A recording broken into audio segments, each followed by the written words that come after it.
Hello, friends. My name is Charmaine, and here at To Witch Isle, we talk about spirituality and mental health. And today, I wanted to talk a little bit about bipolar, but not just bipolar itself, but one of the symptoms that I often ignore that are part of being bipolar. And it is the manic portion of the bipolar that I would like to talk about. Let me tell you what the symptoms are, and this is off of the National Institute for Mental Health. These are the symptoms that are listed of a manic. Feeling very up, high, elated, extremely irritable or touchy. Feeling jumpy or wired, more active than usual. Having a decreased need for sleep. Talking fast about a lot of different things, flight of ideas, racing thoughts, feeling able to do many things at once without getting tired, having excessive appetite for food, drinking, sex, or other pleasurable activities, feeling unusually important, talented, or powerful. With those symptoms in mind, I want to talk about a recent experience that I had. Now, I had this experience where I was triggered. The trigger happened while I was asleep, so I woken, I awoke to this trigger moment. The trigger threw me into a flashback because what I saw when I opened my eyes was not my room at this time. It was a different room at another time. And the trigger was so intense and my emotional response was so hard. It was very hard to come out of that heightened state that I found myself awake in at like 3 o'clock in the morning. And this happened a while ago, and I'm still dealing with this feeling of anxiety. Now, I've been blaming it on my anxiety a lot. And it occurred to me after I had talked to my psychiatrist because I had my appropriate 3-month meeting. The last one, had been on the edge where they asked me specifically if I would like to talk to a therapist at that time. And I went ahead and declined it and said, I think medication and my skills are going to get me through. That was 3 months ago. Well, fast forward to now, 3 months later, I just had my appointment this week. And I pretty much was in the same boat that I was in 3 months ago, except now I'm really struggling. After talking with my psychiatrist, we upped my medications, and I am happy to report today I feel more like myself than I have in a couple of weeks now, more than a few weeks. So let's go back to that symptoms of a manic episode here. I got triggered into my emotions real hard, and I started to struggle with what I thought was my anxiety, but it isn't really anxiety. I am in a manic episode. When I think about it and I read these symptoms, the feeling very up, high, elated, extremely irritable or touchy. I'm extremely irritable and touchy. Thank goodness I don't live with anybody. And I'm feeling very up, but there's no reason for me to. It's not like I feel happy up. Usually when I'm feeling up and elated and have a reason for it, it feels different than this feeling up. That feeling jumpy or wired, more active than usual. I've been out doing yard work in my backyard for the past 4 days solid. Today I didn't go out there because today I had to go in for a blood test. And, after they draw blood, you don't really want to be doing a whole lot of and around. At least I don't want to. I kind of want a nap. However, more active than usual, that is more active than usual if I think about it. Maybe I just have a lot of energy right now, but I would put my money on that I'm in a manic. That jumpy, wired feeling, I'm definitely those. Every time I hear noise, I go to the window and I can't get out of that habit. That had been a habit when I was first entering therapy where I was very jumpy and always looking out the window, needing it to do it several times if I happened to be in the room. I'd always be sitting in a way that I could look out all the windows around me and have a clear view. Just the simple stuff like that was getting to be too much. All of that was starting to weigh a lot on me. The decreased need for sleep, that's hitting me because I'm waking up more in the middle of the night than I had been previous to the triggering incident. Talking fast about a lot of different things. I use the app Marco Polo with one of my very good friends. And I even made mention to it not too long ago that, wow, I'm sorry, I'm rambling and I'm also jumping subject to subject. I am so sorry. And the funny thing is she's found herself doing that too, and she's like, "You're not alone. It's okay." And it's great having a friend like that, but that also led to me knowing that I'm talking fast and about a lot of different things, that my mind is really going, which means I have racing thoughts, which have been harder and harder to catch and stop. It's like when you're bipolar and you don't have your medication, it becomes very, very loud in your headspace. And I think what I learned to do, now I don't know if I learned to do this or not, it just happens a lot, but my ears, it feels like they've gone numb and they don't work exactly, except I've had hearing tests and they tell me I have very good hearing. So I don't know why sometimes my hearing does that, but I do find that if I have missed my bipolar medication, my ears do that. They do this weird, funny thing, and it's almost like having radio fuzz. And at, at the norm and baseline, it's just like a radio static. But without my bipolar meds, it becomes a chatter static. The static is there, but there's also a chatter behind it, one that you can hear, but you can't quite make out. And those thoughts are hard to challenge when you can't fully make them out. And what my medication does is it slows down all that chatter. Or I guess the best analogy I would have for what medication does for my bipolar is it puts a big heavy blanket over all of that chatter and I can't hear it or feel it in my body anymore. And that was my complaint with my therapist was that I'm having a lot more trouble maintaining my balance, and I was hoping she had a good suggestion as to what to do, which she did. She had great suggestions as to what to do. I am on day 1 of a new dosage of medication, and it has helped that immensely. Like I said, it feels now like everything isn't moving as fast. The world around me isn't so abrasive. The ball within me that is usually very large and encompasses my whole chest doesn't feel like a ping pong ball reverberating back and forth across my chest cavity. My thoughts don't race, they slow down and they come in at a slower pace so that I can challenge the ones that don't belong, and the ones that do belong, I can encourage.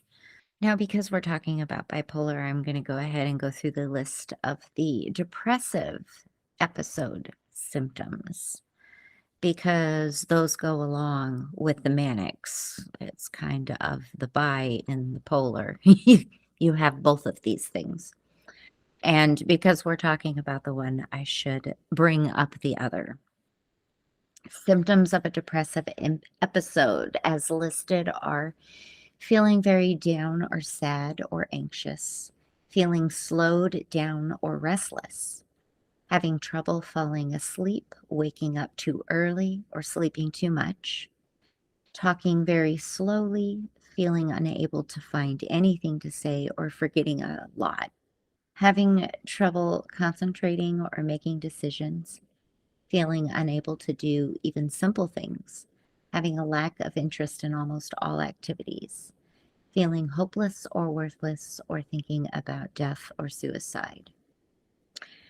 Right below the symptoms, it does say on this particular website, sometimes people have both manic and depressive symptoms in the same episode. And this is called an episode with mixed features. This is something that happens a lot for me. During an episode with mixed features, people may feel very sad, empty, hopeless, while at the same time feeling extremely energized. Now, even I don't know how you tell whether you're in the manic or the depressive symptoms because I have mixed features and I always have had mixed features. Like I said, 4 days of solid working on the backyard and cutting down small shrubs and saplings and things at the wood's edge.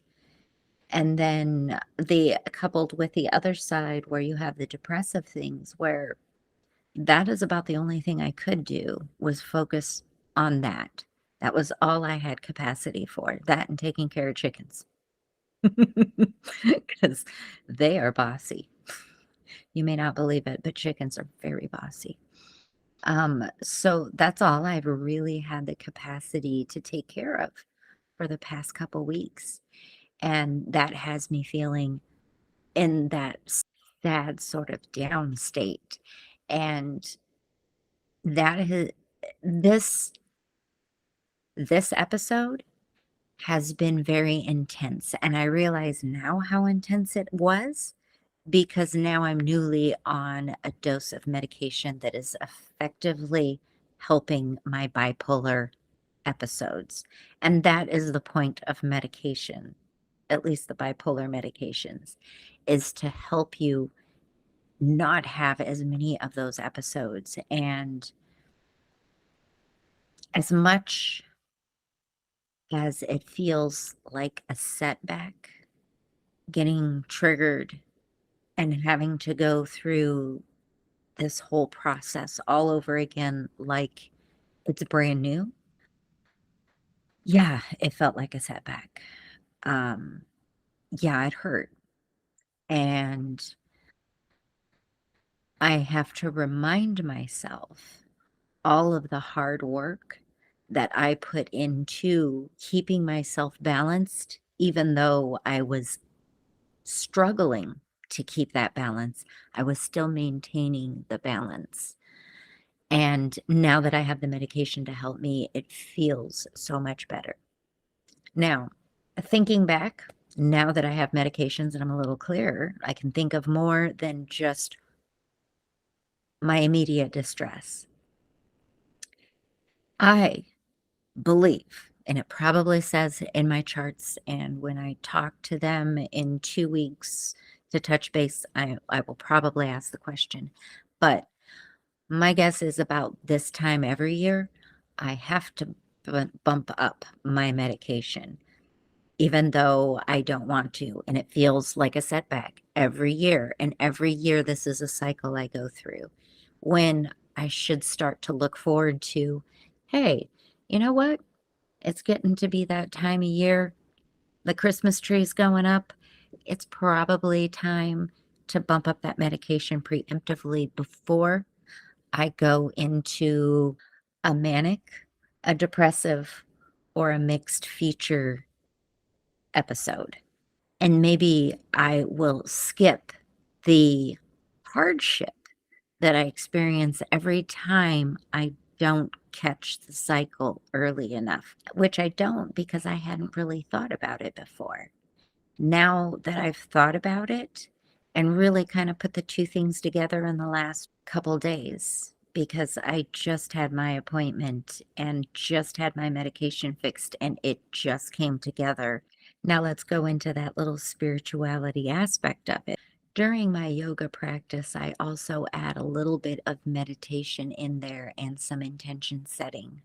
Intentions for intentions for showing myself love throughout the day, as well as intentions of creating an abundance of safety and light. And adding that into that yoga space has helped immensely. Now, when I'm triggered, I am unable to actually focus enough to do yoga.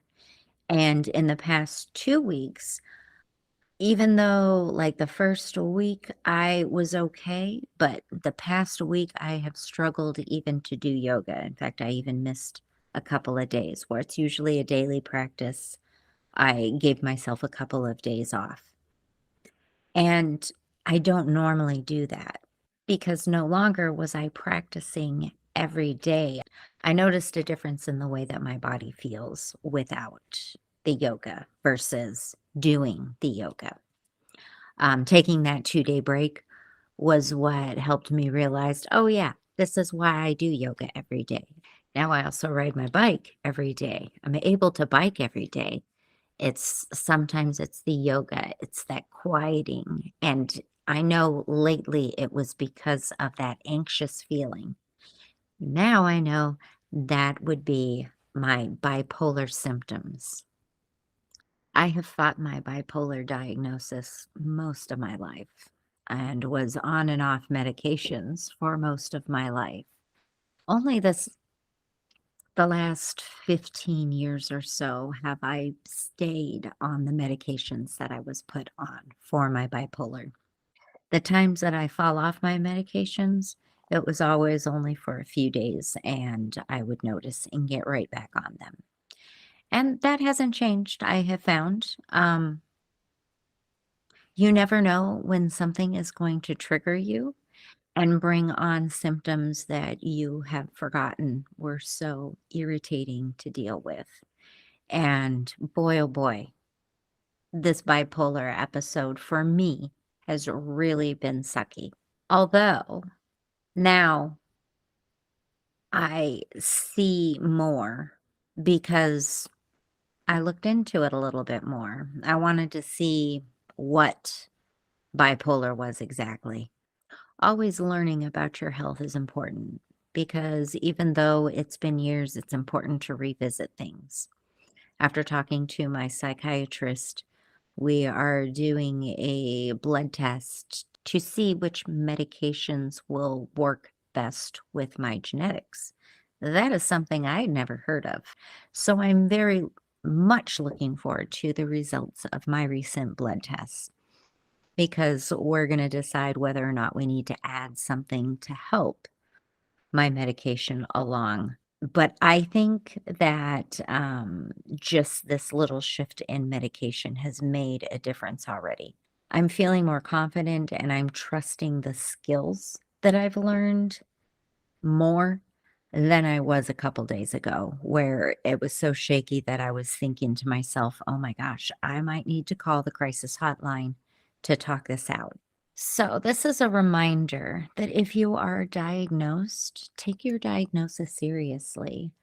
If you have a diagnosis such as mine, where you have a type of bipolar, make sure that if you're on medication, you're taking the proper dose. And if you start to feel uncomfortable or triggered extra for whatever reason, please remember that all you have to do is reach out to your provider and they can make adjustments to your medication as long as you are seeing your provider regularly.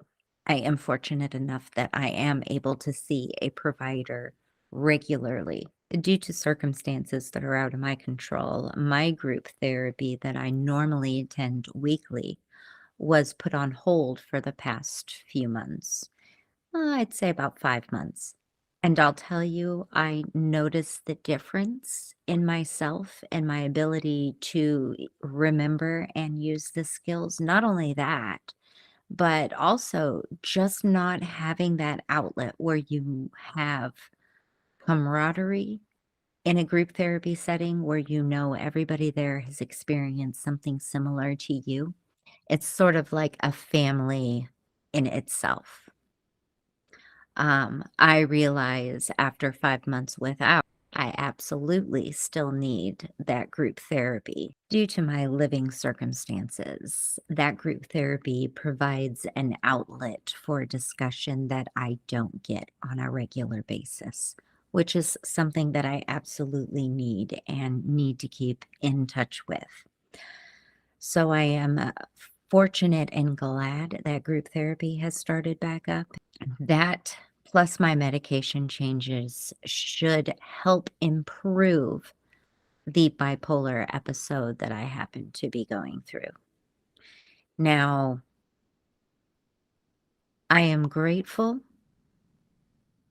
for being able to recognize that I'm in a bipolar episode and not so much just an anxiety disorder thing. I'm grateful that I've taken the time and the compassion to do the things I need to do in order to make myself well. That includes feeling like I'm taking a step back, remembering that it isn't a step back, it's a step forward, because recognizing that you need help and reaching out for it and accepting it are all things that you need to do in order to be a happy human. And I want to be a happy human. I have decided the rest of my life would be the best of my life. I know I've said that before. So, in order to do that, I'm the one that needs to step up and make sure that I am on top of my health.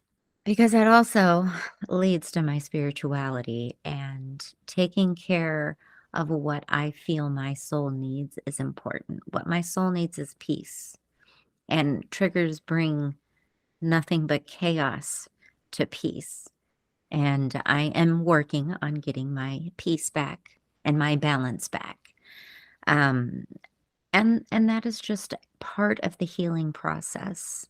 Part of being human is being uncomfortable sometimes, and you have to learn to live with being uncomfortable sometimes because you can't be happy all the time.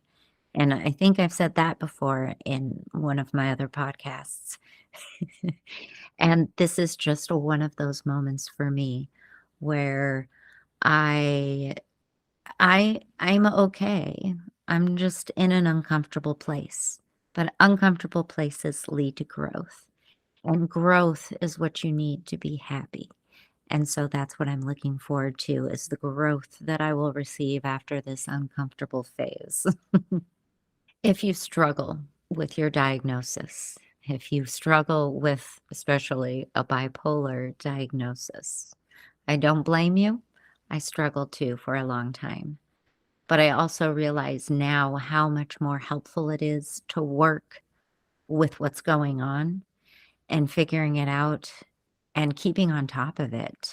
If you are struggling, please do not hesitate to call the National Crisis Hotline. I almost did call the crisis hotline. I ended up just having a psychiatrist appointment the week I needed it. If you are struggling, reach out to the crisis hotline. All you need sometimes is somebody outside of your life to listen objectively and give you advice objectively, especially if they have no say in your life. The National Crisis Hotline can be reached at 988. It's a very simple number. Again, the National Crisis Hotline is 988. Please reach out if you're struggling. As always, take what resonates and leave the rest. And until next time, light and love, friends.